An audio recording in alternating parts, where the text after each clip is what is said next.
Ito sa animal sanctuary ni Papa. Bagong alaga.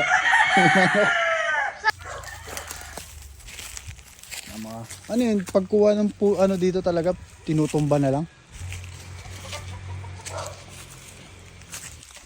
Ang sabi natin, uuwi ko yung boy.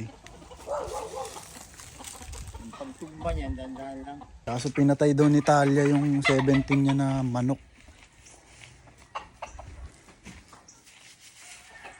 Ayan, yung mga kapatid ko dito.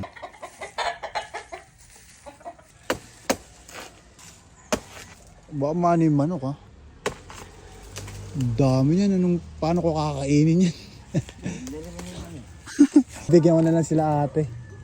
Huwag mo bibilang tumba. Nadudurog. Oo. Ay, grabe. Yes.